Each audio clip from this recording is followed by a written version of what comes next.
सृष्टि बचपन से ही दिखने में सुंदर नहीं थी, लेकिन अमीर बाप की बेटी सृष्टि पर उसकी माँ जान छिड़कती। मेरी बेटी कितनी प्यारी है, भगवान सबको सृष्टि जैसी बेटी दे। सृष्टि धीरे धीरे बड़ी होती है। एक दिन सृष्टि की सहेली कहती है, तू दिखने में कितनी अजीब सी है, लेकिन मैं जानती हूँ हम सब में सबसे अच्छी शादी तो तेरी ही होगी। तेरे पापा अमीर जो हैं। और बता नहीं सकते यार, दहेज तो हर कोई देता है, ये क्या ज्यादा ले जाएगी अपने पति के लिए? अरे बड़े शहर में कोठी है इसके पापा की। अरे पापा की है ना, कौन सी इसकी है? इसकी होती तब तो कोई भी लड़का इससे शादी कर लेता। अरे पापा की मतलब पापा की है तो मेरी ही है ना? किसने कहा? अब तेरी तो तब होगी ना जब तेरा भाई ना हो। वैसे भी शादी के बाद सारी प्रॉपर्टी भाई के नाम होती है। सृष्टि समझ जाती है कि उसे किसी भी हालत में माँ बाप की सारी प्रॉपर्टी को अपने नाम करना है, लेकिन कैसे? एक दिन सृष्टि का भाई शीनू कहता है, बहन क्या कर रही है? तुझसे एक बात करनी है। अरे हाँ हाँ करना, मैं तो तेरी बहन हूँ। बहन मेरी लाइफ में ना एक लड़की है, बहुत अच्छी है। मैं सोच रहा हूँ माँ और पापा से बात करूँ शादी के लिए। सृष्टि को समझ में आ जाता है कि भाई की शादी होते ही भाभी उसे एक दिन भी घर में बर्दाश्त नहीं करेगी। क्या बात है भाई, बताना कौन है वो? यार वो बहुत अच्छी लड़की है, पढ़ी लिखी है, मेरे साथ जॉब भी करती है। बस एक प्रॉब्लम है। प्रॉब्लम? क्या प्रॉब्लम है भाई? यार वो शादीशुदा है, लेकिन उसके पति ने उसे सिर्फ इसलिए छोड़ दिया क्योंकि उसके माँ बाप दहेज नहीं दे पाए। सृष्टि ये सुनकर न जाने क्यों खुश हो जाती है।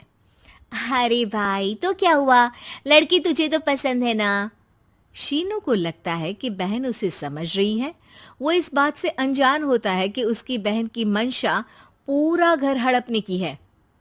सृष्टि अपनी माँ से कहती है, मम्मी मुझे तो बहुत चिंता है, पता है शीनू क्या कर रहा है? अरे क्या कर रहा है, वो तो काम पर जाता है और वापस घर आता है। नहीं ना माँ, वो यही तो नहीं कर रहा, बाकी सब कर रहा है। आपको पता है उससे प्यार है, और वो भी एक शादीशुदा लड़की से। ये क्या हो गया, मैं सोसाइटी में क्या मुंह दिखाऊंगी? अरे तेरे पापा तो यही कहेंगे कि मैंने ही उसे बिगाड़ दिया है। माँ देखो, मेरी बात मानो, पापा पर भी विश्वास करने की जरूरत नहीं है। अब आप ही बताओ, पापा इतनी देर घर के बाहर रहते हैं क्यों, बोलो? अरे बेटा वो तो नौकरी करते हैं ना। तू बहुत भोली है माँ, पापा का ऑफिस तो 7 बजे खत्म हो जाता है, लेकिन देखो कितनी देर से आते हैं। अरे नहीं नहीं बेटा, ऐसी कोई बात नहीं है। सृष्टि माँ को एक औरत से बात करते पिता की फोटो दिखाती है। देखो माँ, कैसे हैं पापा? मैं ना कहती थी कि पापा सही नहीं है। मैं तेरे पापा से बात करूंगी, दे फोटो मुझे। ओ माँ, वो तो डिलीट हो गई।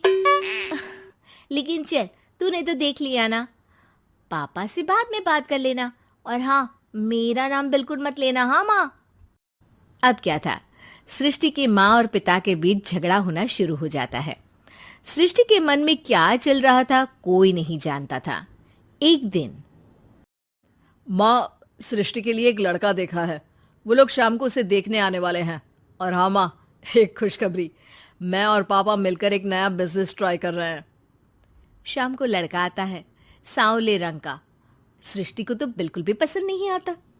लड़की की माँ कहती है, लड़की का चेहरा तो कोई खास नहीं, लेकिन अगर मेरे बेटे को आप लोग सेटल कर दें तो मैं उसकी शादी आपकी बेटी से करवा दूं।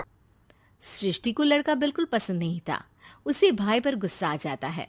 लड़के वालों के जाने के बाद कहती है, माँ देखा शीनू मेरे लिए कैसा लड़का लेकर आया, न दिखाने लायक न सुनने लायक, सेटल भी नहीं, वो भी हम करे।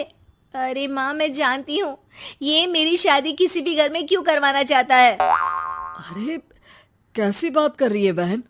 तूने तो देखा ना, लड़के को मैंने ही मना कर दिया तुझसे शादी के लिए। जिसने लड़का बताया था उसने उसकी बहुत तारीफ की थी। बात आई गई हो जाती है, लेकिन सृष्टि का मन शांत नहीं होता।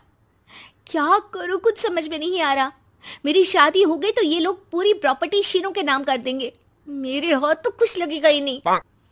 तभी सृष्टि को आइडिया आता है। वो किसी वकील को फोन करती है। जी देखिए, अगर आपके मम्मी पापा का तलाक हो जाता है तो आपके पिता की आधी प्रॉपर्टी आपकी माँ के नाम हो जाएगी, फिर उसे वो किसी को भी दे सकती है। सृष्टि अब माँ को बेटे के खिलाफ भरती है। माँ, शीनू पर नजर रखा करो, वो जिस लड़की के प्यार में है ना वो शादीशुदा है। यहाँ आएगी, सारा पैसा रुपया जमीन जायदाद सब हड़प लेगी। पापा का भी हाल तुमसे छुपा नहीं है। ऐसा ना हो कि मैं और आप एक दिन सड़क पर भीख मांगे। हे भगवान, मैं तो जीते जी मर जाऊंगी अगर ऐसा हो गया तो। ऐसा हो गया नहीं माँ, ऐसा ही होगा। अभी समय है, आगे का सोच लो। मैं तो कहती हूँ पापा से आधी प्रॉपर्टी लेकर अलग हो जाओ। पापा की आधी प्रॉपर्टी भी हम लोगों को अगर मिल जाती है ना तो अगले 7 जन्म सफल समझो।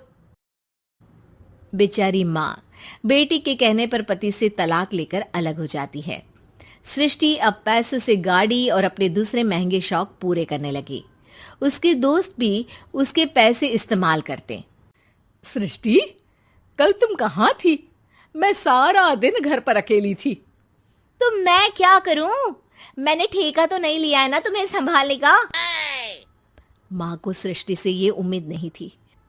वो बैठकर रोने लगती है। वहीं उसका पति यानी कि सृष्टि के पिता आ जाते हैं। मैं जानता था कि तुम्हारा यही हाल होगा, तो आपने मुझे रोका क्यों नहीं? मैं रोकता तो तुम रुकती क्या? सृष्टि के कहने पर तुमने मुझ पर अपने बेटे पर शक किया, लेकिन तुम ये भूल गई कि कैसे हम दोनों ने मिलकर जीवन में इतना सब खड़ा किया। माँ पति के गले लग जाती है। मुझे माफ कर दीजिए, मैंने आपकी कमाई का एक बड़ा हिस्सा गवा दिया।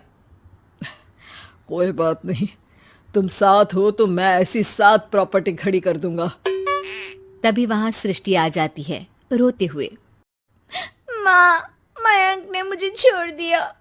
वो बोल रहा था जब तक मेरे पास पैसे थे तब तक ही वो मेरे साथ था। पापा, माँ, मुझे माफ कर दीजिए।